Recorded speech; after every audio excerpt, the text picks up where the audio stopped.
Hoje vamos tratar de um tema sensível e, ao mesmo tempo, muito relevante para quem estuda direito ou acompanha o cenário jurídico e político no Brasil: a chamada distorção interpretativa em decisões do Supremo Tribunal Federal, segundo apontam algumas críticas de atuação da Corte. O STF é o guardião da Constituição. Sua função é zelar pelo cumprimento das normas constitucionais e garantir os direitos fundamentais previstos na nossa Carta Magna. Porém, nos últimos anos, esse papel tem sido alvo de intensos debates. Muitos estudiosos e operadores do direito têm acusado o Supremo de, além do papel do intérprete da Constituição, e passa a atuar como verdadeiro legislador. Esse fenômeno tem sido classificado por alguns doutrinadores como atividade judicial e por outros também mais severos como distorção interpretativa. A interpretação do STF se afasta do texto original e da interpretação do legislador constituinte. Ao longo desse vídeo, vamos entender melhor de onde surgem essas críticas, vamos conhecer exemplos concretos de decisões polêmicas e refletir sobre os limites entre interpretar e legislar. As críticas à atuação interpretativa do STF têm como principal base a ideia de que o judiciário deve se manter dentro dos limites que a Constituição lhe impõe. A partir desse segmento, o STF deve interpretar as normas à luz da Constituição, sem modificar o seu conteúdo essencial ou assumir as competências que são regidas aos outros poderes. A separação dos poderes executivo, legislativo e judiciário é um dos principais pilares da nossa República. Quando o STF decide questões que deveriam ser debatidas e decididas dentro do Congresso Nacional, os críticos analisam como uma principal forma de violação desse princípio. Essas críticas surgem com mais força quando se tratam de temas políticos, sociais e morais, quais não têm consentimento algum da sociedade ou quando o Congresso está inerte. A partir daí, o Supremo acaba tomando decisões baseadas em princípios genéricos como dignidade da pessoa humana, igualdade ou proteção de minorias. Para esses juristas, apesar de serem princípios fundamentais, não devem ser usados como carta branca para reinterpretar a Constituição a partir da visão particular dos ministros. Tomando essa vista, os juristas apontam que a função do STF é de aplicar a lei e não de reformulá-la. Vamos agora analisar alguns exemplos concretos de decisões do STF que são frequentemente citados como casos de distorção interpretativa. Um dos mais emblemáticos foi a decisão de criminalizar a homofobia e a transfobia, equiparando essas práticas ao crime de racismo. Embora o objetivo da decisão seja nobre e urgente, muitos juristas apontaram que a Constituição não autoriza o judiciário a criar tipos de penais. Isso é uma prerrogativa exclusiva do Poder Legislativo.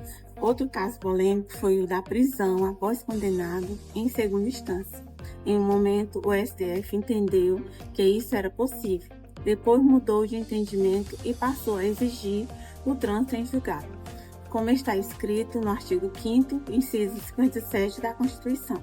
Essa oscilação gerou insegurança jurídica e deu margem para críticas de que o tribunal estaria revitalizando garantias constitucionais ao sabor do momento político. Também gerou críticas e decisão que afastou a necessidade de autorização do Congresso para medidas restritivas contra parlamentares, como prisão ou afastamento do cargo. Para os críticos, essa decisão interfere diretamente no sistema de freios e contrapesos e enfraquece a independência entre os poderes. Em todos esses casos, que os críticos apontam é que, mesmo quando as decisões visam proteger direitos fundamentais, o caminho utilizado pode comprometer a estabilidade do sistema constitucional. Por outro lado, não podemos ignorar os argumentos daqueles que defendem essas decisões do Supremo. Para muitos constitucionalistas, o STF tem o dever de atuar em situações onde há omissão legislativa, principalmente quando estão em jogo direitos fundamentais e garantias individuais. Eles argumentam que a Constituição é um documento vivo que precisa ser interpretado conforme as necessidades da sociedade atual. A ideia de interpretação evolutiva sustenta que o texto constitucional deve ser adaptado às transformações sociais, culturais e políticas do país. Nessa perspectiva, o STF não estaria distorcendo o texto constitucional, mas sim garantindo sua eficácia prática, mesmo que isso implique ir além da literalidade das palavras. Um bom exemplo é o reconhecimento da união homoafetiva como entidade familiar, mesmo sem uma lei específica sobre o tema. Essa decisão foi considerada histórica por garantir direitos à população LGBT, mesmo diante da omissão do Congresso, assim o que para alguns é ativismo judicial ou distorção interpretativa, para outros é a concretização dos valores constitucionais em uma sociedade plural e em constante transformação. Como vimos, o debate sobre o papel do STF na interpretação da Constituição é complexo, multifacetado e está longe de ter um consenso. De um lado, há a necessidade de proteger direitos, garantir a efetividade das normas constitucionais e reagir diante da inércia do legislativo. De outro, é essencial manter a separação entre os poderes, respeitar a vontade do legislador e preservar a segurança jurídica. O que está em jogo é a própria legitimidade das decisões judiciais e o equilíbrio democrático entre as instituições. Nenhum poder é absoluto e isso vale para todo o judiciário. A crítica construtiva e fundamentada das decisões do STF é um sinal de amadurecimento da democracia e do direito no Brasil. Por isso, mais do que tomar um lado, é importante compreender os argumentos, refletir sobre os limites da interpretação judicial e fortalecer o debate jurídico com responsabilidade e respeito às instituições. E antes de encerrar, fica aqui uma reflexão. Interpretar a Constituição é necessário, distorcê-la não. O equilíbrio entre a proteção dos direitos e respeito aos limites institucionais é o que mantém viva a democracia.